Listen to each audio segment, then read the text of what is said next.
आजकल तावीज का भी बड़ा मामला चल रहा है। बच्चा बीमार हो गया, तावीज पहना दिया। कभी आपने देखा है तावीज में क्या होता है? कभी मौका मिले कोई तावीज काट के देखिए उसके अंदर क्या लिखा रहता है। तावीज के अंदर भी शिरकिया चीजें लिखी रहती है। और 2 मिनट के लिए मान लो कि तावीज के अंदर अगर कुरान की आयतें भी लिखी हैं तो कुरान की आयतों वाला तावीज भी इस्तेमाल करना जायज नहीं है। मैं बीमार हूं, डॉक्टर के पास जाता हूं, डॉक्टर साहब मुझे बहुत तेज बुखार है, डॉक्टर ने पैरासीटामोल दिया, डॉक्टर ने एमॉक्सिसिलिन दिया, डॉक्टर ने एजिथ्रोमाइसिन दिया, एंटीबायोटिक दिया, बुखार की दवा दिया। डॉक्टर ने कहा जाओ सुबह शाम खा लेना। मैं घर आया और मैंने एंटीबायोटिक और बुखार की टैबलेट को एक पुड़िया में रखा और पुड़िया में रख के गले में लटका लिया। मुझे कभी आराम नहीं मिलेगा। डॉक्टर ने दवा पीने को दिया था, डॉक्टर ने दवा लटकाने को नहीं दिया था। कुरान शिफा है, कुरान के जरिए आपको शिफा मिलेगी, मगर कुरान को पढ़ने से शिफा मिलेगी। कुरान को पढ़ के दम कीजिए। कुरान गले में लटकाने से, कुरान तावीज की शक्ल में लटकाने से मेरे भाइयों आपको शिफा नहीं मिलेगी, आपको आराम नहीं मिलेगा। तो तावीज से बचिए। माँ अपने बच्चों को मालिश करने के बाद काजल का टीका लगाती है। पूछो काजल का टीका क्यों लगाया? कहती है नजर ना लगे। तुझे किसने बताया कि बच्चे को टीका लगाने से नजर नहीं लगती? ये तुझे किसने बताया? ये तेरे समाज में मशहूर कर दिया गया। बच्चे को काजल का टीका अगर इस नीयत से लगा रहे हो तो ये भी तौहीद के खिलाफ है। नजर लगती है तो अल्लाह के हुक्म से लगती है, और नजर दूर होती है तो अल्लाह के हुक्म से दूर होती है। आप बाइक से जा रहे हैं, बिल्ली ने रास्ता काट दिया।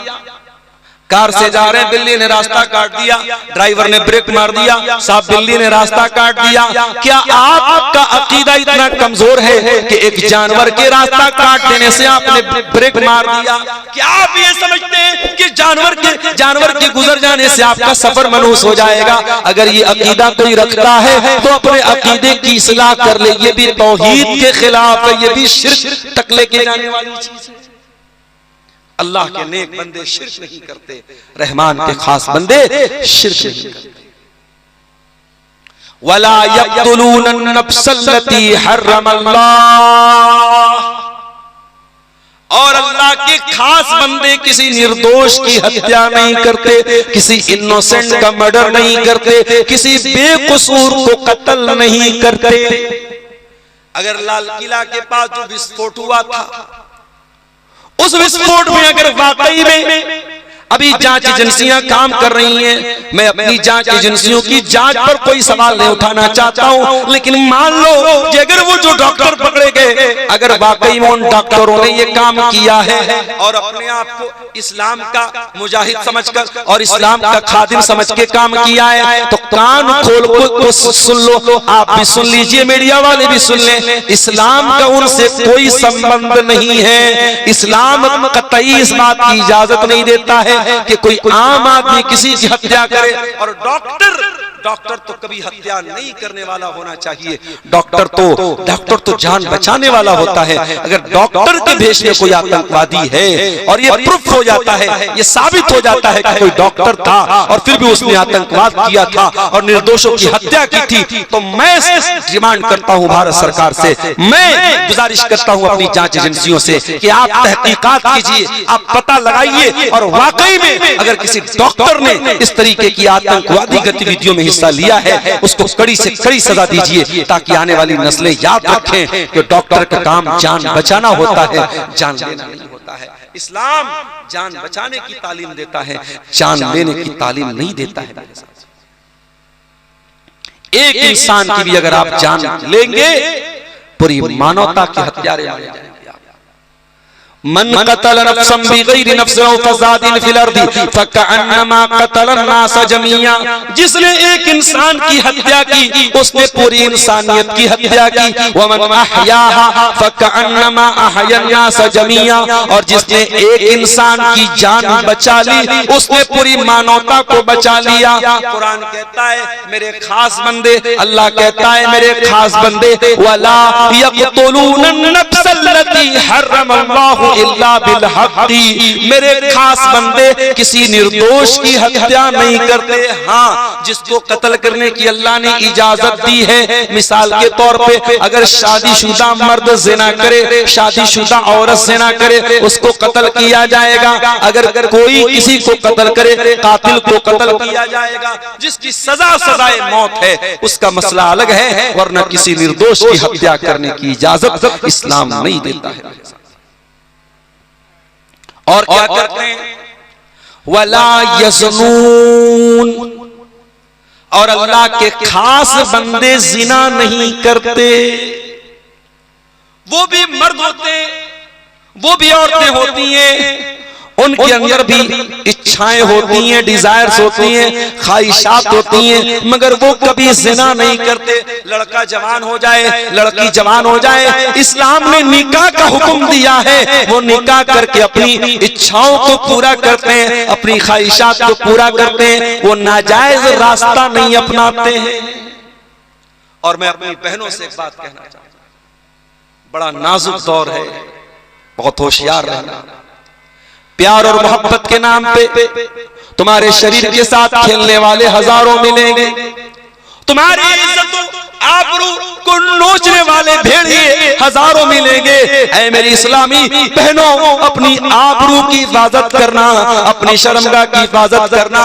जो रात दिन तुमको आई लव यू का मैसेज भेज रहा है, जो स्नैपचैट में मोहब्बत का इजहार कर रहा है, जो इंस्टाग्राम पर प्यार और मोहब्बत भरे मैसेज भेज रहा है, जो व्हाट्सएप पर तुमको प्यार और मोहब्बत के गाने भेज रहा है, उससे कहना अगर तू वाकई में मुझसे प्यार करता है, तुझे मैसेज भेजने की जरूरत नहीं है, तुझे वीडियो भेजने की जरूरत नहीं है, तुझे बार बार मुझे मैसेज करने की जरूरत नहीं है। मैं एक औरत हूं और मुसलमान औरत हूं, और मुसलमान औरत अपनी मर्जी की मालिक नहीं है। अगर तू वाकई में मुझसे मोहब्बत करता है, मेरे वालिद से बात कर, मेरे बाप से बात कर, बाप अगर नहीं है तो भाई से, जो भी गार्जियन है लड़की का, शौहर की हैसियत से उससे बात करो और रिश्ता भेजो और निकाह करो, और बीवी बना करके मुझे जिंदगी भर का लाइफ पार्टनर बनाओ, मुझे शरीक हयात बनाओ, मुझे जन्नत में लेके अपने साथ जाओ, मुझसे जिना करके मुझे जहन्नम के रास्ते पे मत लेके जाओ। मेरी बहनों, ये मैसेज आपको दे रहा हूं, कभी किसी के साथ जिना के लिए तैयार मत होना। जो तुमसे मोहब्बत करेगा कभी तुम्हारे साथ जिना की बात नहीं करेगा, जो जिना की बात करेगा वो तुमको जहन्नम में लेके जाना चाहता है। अरे जो प्यार करेगा, जो मोहब्बत करेगा, वो कभी तुमको जहन्नम के रास्ते पे लेके नहीं जाएगा, वो निकाह करेगा, हलाल तरीके से वो तुमसे निकाह करेगा और जन्नत भी अपने साथ लेके जाएगा। अब तुम तय कर लो, तुम तय कर लो कि तुम्हें जन्नत में जाना है या जहन्नम। वला यज़नून, अल्लाह के खास बंदे जिना नहीं करते। और ये बात नोट कर लो, अल्लाह ने कुरान में जब जिना से मना किया तो अल्लाह ने ये नहीं कहा कि जिना मत करो। अल्लाह ने क्या फरमाया? वला तक़रबु ज़िना, तुम जिना के करीब भी मत जाना। अगर मोबाइल तुमको जिना के करीब लेके जा रहा है, मोबाइल का इस्तेमाल कम कर दो। सोशल मीडिया अगर तुमको जिना के करीब लेके जा रहा है, सोशल मीडिया का इस्तेमाल बंद कर दो। अगर कॉलेज में लड़कियों के साथ पढ़ने की वजह से तुम जिना के करीब जा रहे हो तो जाना बंद कर दो। ऐसे कॉलेज में जहां लड़कियां भी पढ़ती हैं, हर वो रास्ता जो तुमको जिना तक लेके जा रहा है उसको अवॉइड करो, उसको बचो। और फिर भी अगर कंट्रोल नहीं होता है और शादी के लायक हो तो निकाह करने में देर मत करो। बगैर बारात के, बगैर जहेज के वलीमा करने की ताकत है, अच्छी बात है। वलीमा करने की ताकत नहीं तो वो भी कोई कंपलसरी नहीं है। निकाह कर लो, अपने आप को बदनामी के दाग से लोग तुम्हें बखील बोलते चलेगा, कंजूस बोलते चलेगा, मगर जिना से अपने दामन को बचा लो मेरे साथियों, जिना के करीब भी मत जाओ। आज बड़ी हैरत होती है सीमांचल के जलसों में जब हम ये सुनते हैं लड़का लड़की को लेके भाग गया। ये आज अफसोस की बात है कल वहां रतनी के पहले एक गांव में गैर मुस्लिमों का एक मेला लगा था, वहां हंगामा मचा था। ड्राइवर ने पूछा मेरे क्या बात है, क्यों हंगामा है? कहने लगे कोई लड़का लड़की का चक्कर है, वो लेके भाग गया। आज उनके मेलों ठेलों में जो हरकतें हो रही हैं, अगर वो आपके जलसों और प्रोग्रामों में हो रही है तो ये चुल्लू भर पानी में डूब मरने का मकाम है और ये सोचने का मकाम है कि क्या जलसों और प्रोग्रामों में क्या इसलिए हम और आप आते हैं कि वहां इस तरीके की हरकतें हों। मेरे प्यारे साथियों, आज जिनाकारी बहुत आम हो रही है। और वो क्यों आम हो रही है? क्योंकि लड़कियां बगैर पर्दे के खुलेआम घूम रही हैं, चेहरा भी खुला हुआ है और मेकअप से सही सवरी हैं, और उसके बाद आज सबके हाथ में मोबाइल है और सोशल मीडिया पर एक दूसरे से जुड़ी हुई हैं। आज इस तरीके से जिना आम हो रहा है कि आज अपने दामन को जिना से बचाना बहुत मुश्किल है। मगर ये बात याद रखो मेरे भाइयों, जिना कल भी हराम था, जिना आज भी हराम है और जिना कल भी हराम रहेगा। कुरान कहता है वला तक़रबुज़ ज़िना, तुम जिना के करीब मत जाओ। और इसी जिना से रोकने के लिए इस्लाम ने औरत को पर्दे का हुक्म दिया है, इस्लाम ने मर्द को अपनी नजरों को झुकाने का हुक्म दिया है। इसी जिना से रोकने के लिए इस्लाम ने औरत से कहा है तो किसी गैर महरम के सामने अपने आप को जाहिर मत कर। इसी जिना से रोकने के लिए इस्लाम ने कहा है बगैर महरम की औरत सफर तक नहीं कर सकती है। ये पाबंदियां इस्लाम ने इसीलिए लगाई हैं ताकि समाज से जिना को पाक किया जाए। और अगर फिर भी जिना हो जाए तो जिना करने वाला अगर कुंवारा है, लड़का लड़की कुंवारे हैं, तो इस्लाम में सजा क्या है? 100 कोड़े मारे जाएंगे। अगर इस्लामी अदालत है, इस्लामी कानून है, जिना करने वाले की सजा क्या है? सरेआम उनको 100 कोड़े मारे जाएंगे। और अगर वो दोनों शादीशुदा हैं, जिना करने वाला मर्द भी शादीशुदा है, जिना करने वाली औरत भी शादीशुदा है, इस्लाम में उसकी सजा सजाए मौत है। पत्थरों से मार मार के खत्म कर दिया जाए, जिना करने वाले को जिंदा न छोड़ा जाए। तो शिर्क नहीं करते, कत्ल नहीं करते, जिना नहीं करते। ये टॉप 3 क्राइम्स है इस्लाम की नजर में। सबसे बड़े बड़े 3 गुनाह यही है। अल्लाह के नबी से पूछा गया सबसे बड़ा गुनाह क्या है? आपने फरमाया अंत जाला लिल्लाहि निद्दन वहुवा खलक़क, तुम अल्लाह के बराबर किसी को ठहरा दो जबकि तुमको पैदा करने वाला अल्लाह है। फिर पूछा गया अल्लाह के नबी उसके बाद दूसरा सबसे बड़ा गुनाह क्या है? आपने फरमाया अन तक़तुल वलदक खश्यत अन यतममा, तुम अपने बच्चे को कत्ल कर दो इस डर से कि वो तुम्हारे साथ खाएगा। अब मसला सुन लेना, आज ये चीज भी बहुत आम हो रही है। गरीब आदमी है, 2 लड़कियां पहले से उसके घर में हैं, बीवी प्रेग्नेंट हो गई और जब ये पता चला कि बीवी हमल से है, उसने उस हमल को गिरवा दिया। दवा के जरिए, टैबलेट के जरिए मां के पेट में जो बच्चा हमल ठहर चुका था उसको गिरवा दिया। मेरे भाइयों, ये हराम है, हराम है, हराम है। हाँ, अगर हमल के ठहरने के पहले कोई ऐसा तरीका अपनाया जाए कि हमल न ठहरे, और वो भी उस सूरत में जबकि कोई मजबूरी हो। मिसाल के तौर पे 2 बच्चे हैं और अभी बच्चे बहुत छोटे हैं, अगर एक और प्रेगनेंसी आ जाती है, एक और बच्चा आ जाता है, उन दोनों बच्चों की परवरिश में, उनको दूध पिलाने में बहुत मसला आ जाएगा, उनको पालने पोसने में बहुत मसला आ जाएगा।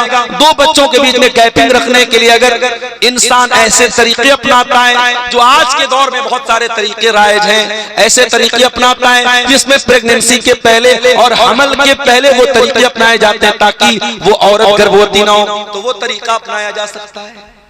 लेकिन अगर हमल ठहर चुका है और उस हमल को गिराया जा रहा है तो एक ही सूरत में गिराने की इजाजत है। अगर हमल ठहर गया है और डॉक्टर का ये कहना है अगर ये औरत प्रेग्नेंट हो गई, इसकी जान को खतरा है, ये बहुत कमजोर है, ये बहुत बीमार है, अगर इसने बच्चे को जन्म दिया तो इसकी जान को खतरा है। जब औरत की जान को खतरा हो जाए उस सूरत में, चूंकि इस्लाम का ये कहना है कि अगर 2 चीजें, अगर 2 खतरनाक चीजें जमा हो जाएं, 2 खतरनाक चीजें इकट्ठा हो जाएं, तो जिसमें ज्यादा बड़ा खतरा है उसको छोड़ के जो कम खतरे वाली चीज उसको अपना लिया जाए।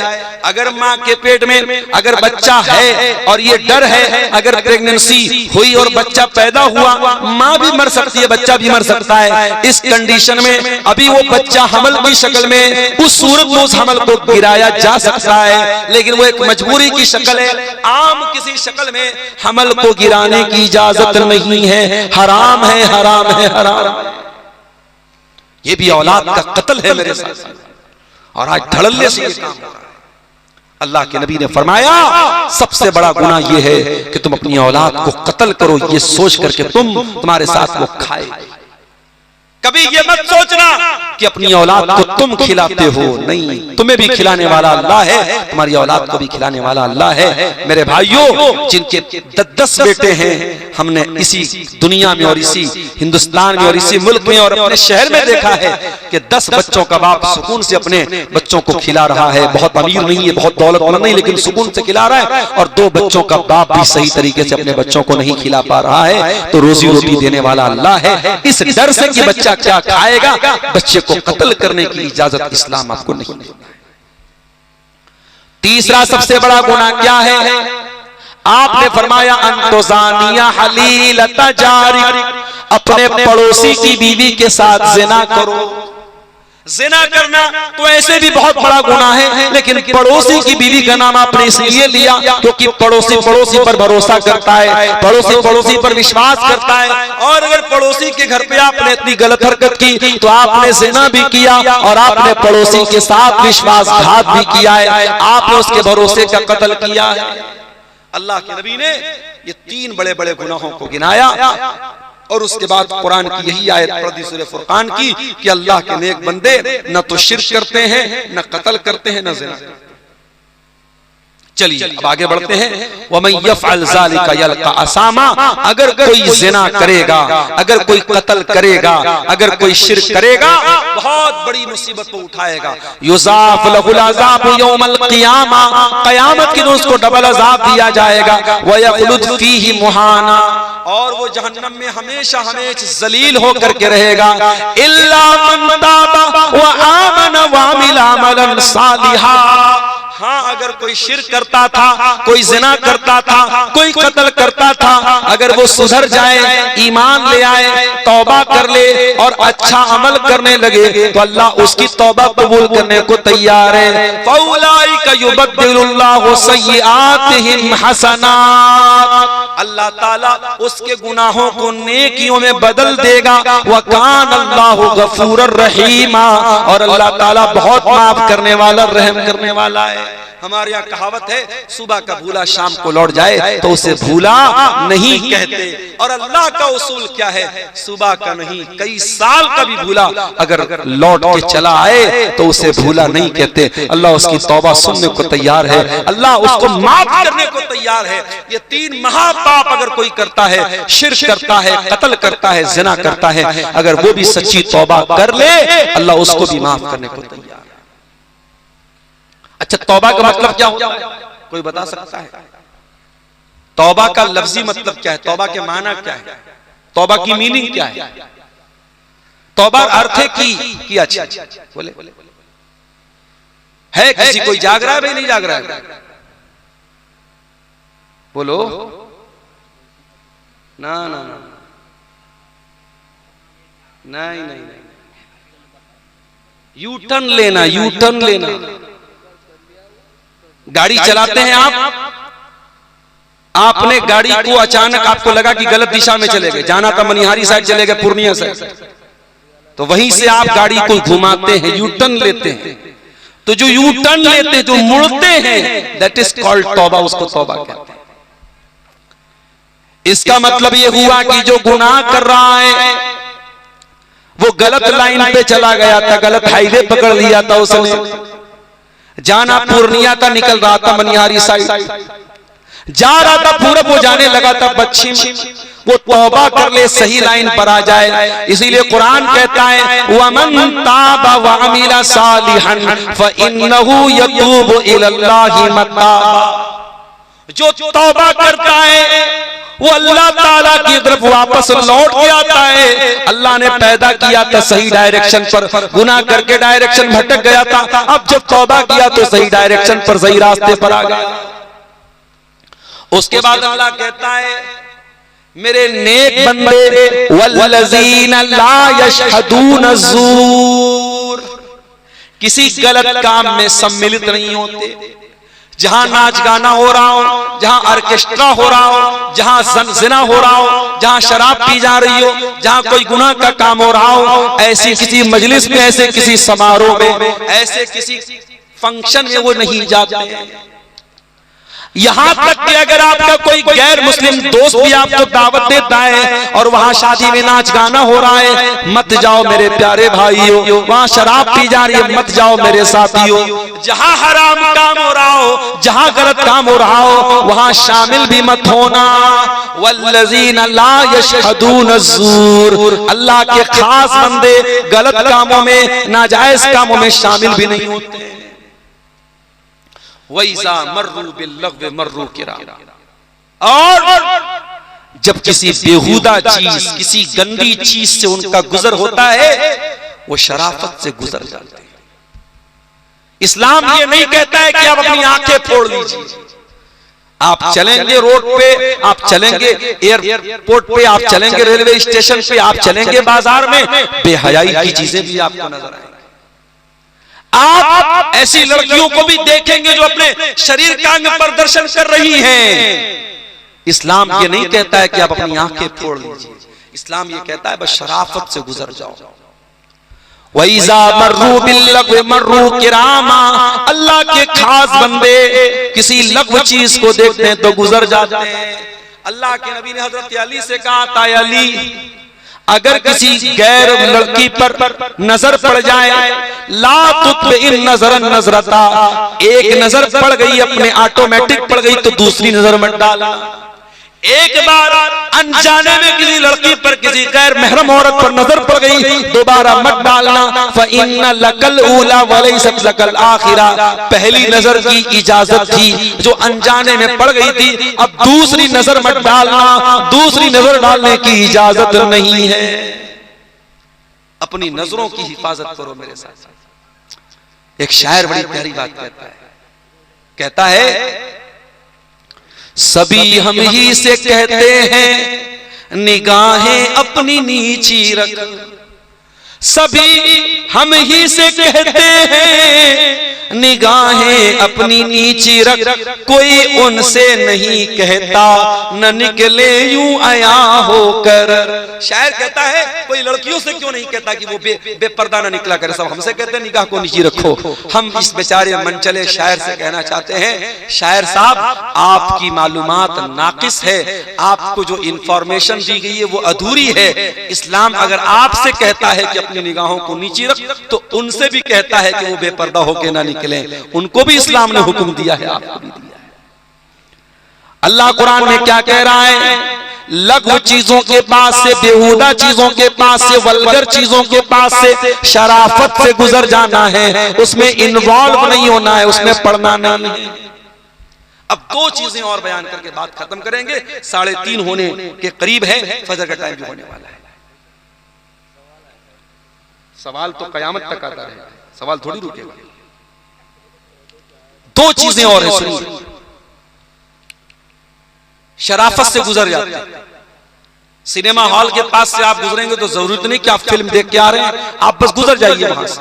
हो सके तो रास्ता कोई दूसरा अपनाइए, लेकिन अगर रास्ता वही है और आपके सामने थिएटर लगा है, पिक्चर लगी है, पोस्टर लगा है, तो आप खड़े होकर के ये मत देखो सलमान खान की कौन सी, भाई शराफत से गुजर जाओ, उसमें इन्वॉल्व मत होना, उसमें पढ़ना नहीं।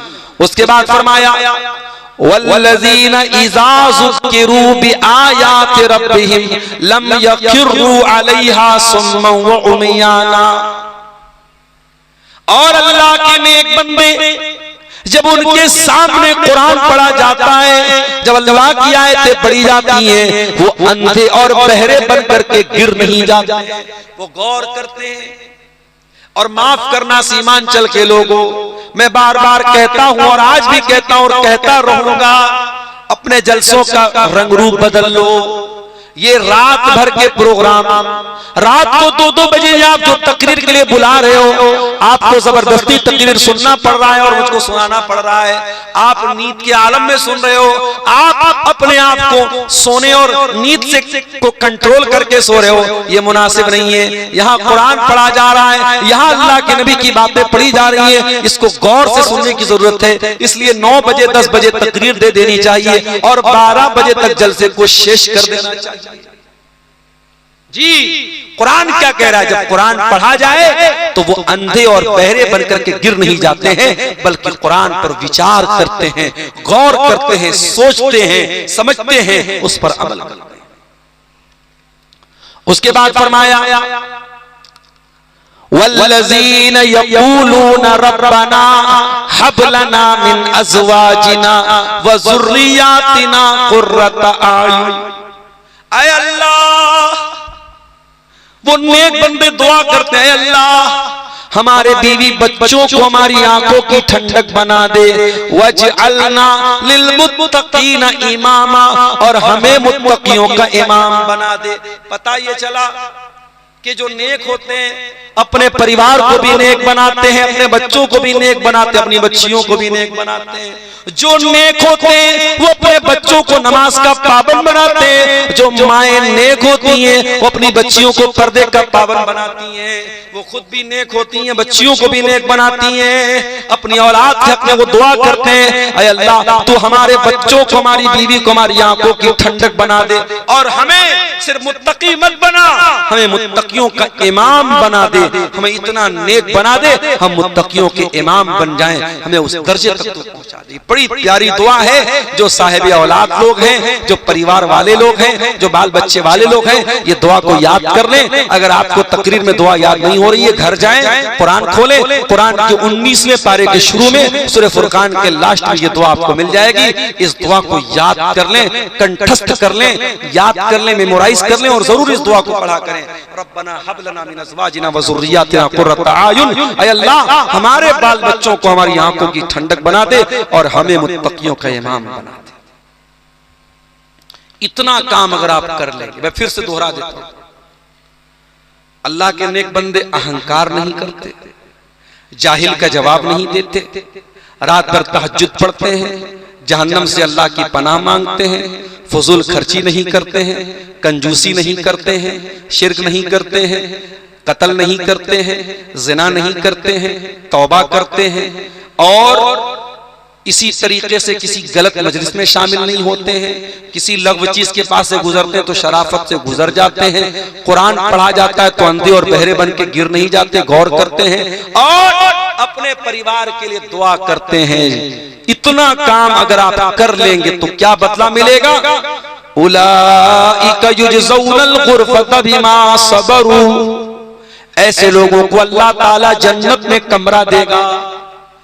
आज दार्जिलिंग के बड़े बड़े होटलों में, 5 स्टार होटलों में एक दिन का कमरा लेने आप चले जाएं तो 20-20 हजार, 25-25 हजार में एक नाइट के लिए आपको रूम मिलेगा।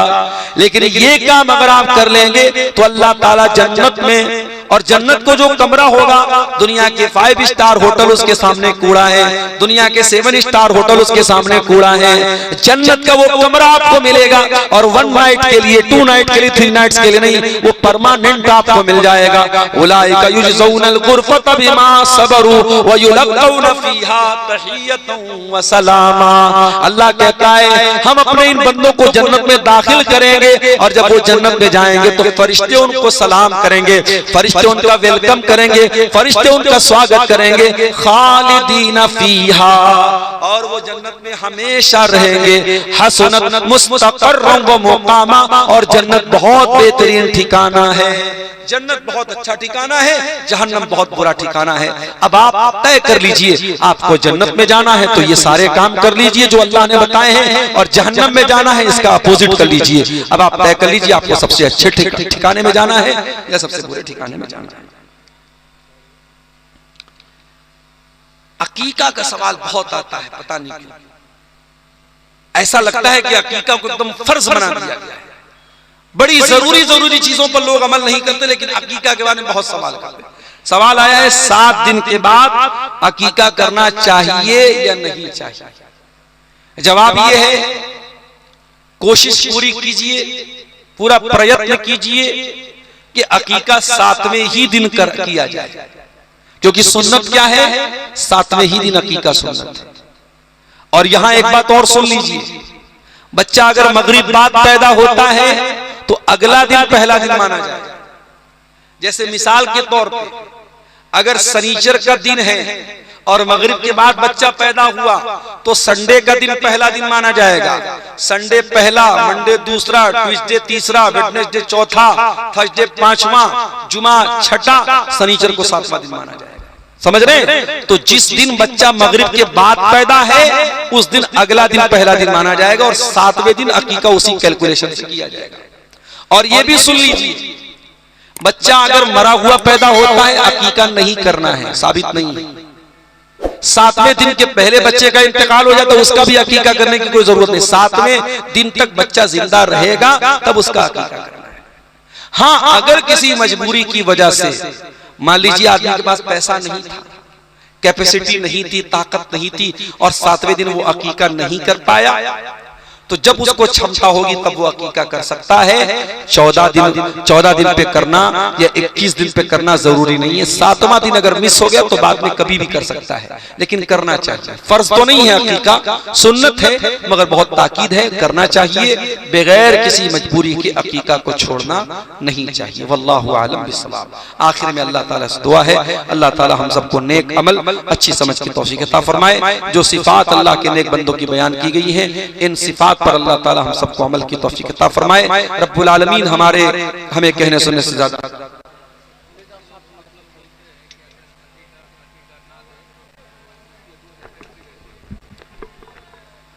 ये साहब पूछ रहे हैं कि अगर बच्चे का अकीका ना दिया जाए तो रूह भटकती है। रूह किसी की नहीं भटकती, ये गलत बात है। हाँ, अगर बच्चे का अकीका नहीं दिया है और मान लीजिए कि बच्चा मर गया, तो बच्चा जो होता है, अगर नाबालिग बच्चा मर जाता है तो माँ बाप के हक में सिफारिश करता है क़यामत में। अगर माँ बाप ने क्षमता थी, ताकत थी और अकीका नहीं किया था 7वें दिन और वो बच्चा बाद में मर जाए